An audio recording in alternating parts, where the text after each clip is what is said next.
The Ascension in Void is a study of the use of the stairs in the entirety of the project. The Ascension in Void is a study of the use of the stairs in the entirety of the project. This is a model of the Citron house designed by Le Corbusier in 1920. This house was designed to be both aesthetic and functional. The Citron house was designed to provide affordable houses for those who had become homeless as a result of the war.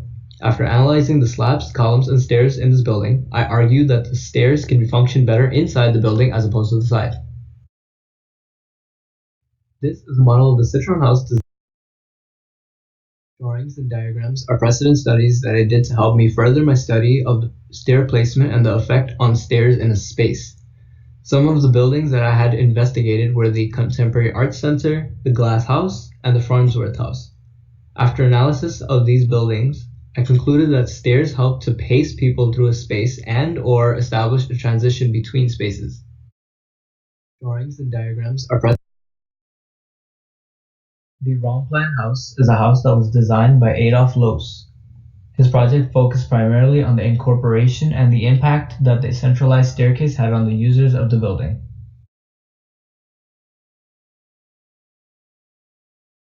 In my first study, I experimented with placing the stairs in the center of the building, but making the stairs have a relatively similar slope to the original set of stairs in the Citron house. I noticed that the pacing within the space was too quick, especially inside the atrium. In addition to this, the mystery of what is on each floor was spoiled since the model put everything out in the open. This is the floor plan for my second floor. My study for the building was to make a building that was primarily made of stairs. This is the module I started with to help with the development of the rest of the building. By using this module, I was able to allow a smoother transition between the floors and the building.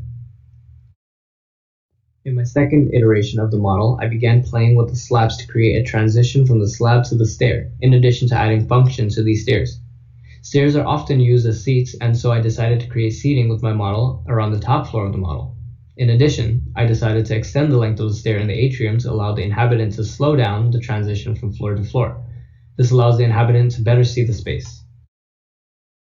In this iteration of the model, I add more of the stairs to add more transitional space as well as seating. In the bottom floor, I increase the slope so that the inhabitant can move into the atrium faster. In addition, I also raise the second floor slab upwards to add a threshold between the spaces and add to the mystery of what is on the floor. This was done on the mezzanine floor as well by dropping the bottom slab further down. This is the section for the final model. The building is raised to allow the slab at the bottom of the staircase to rest on the ground level.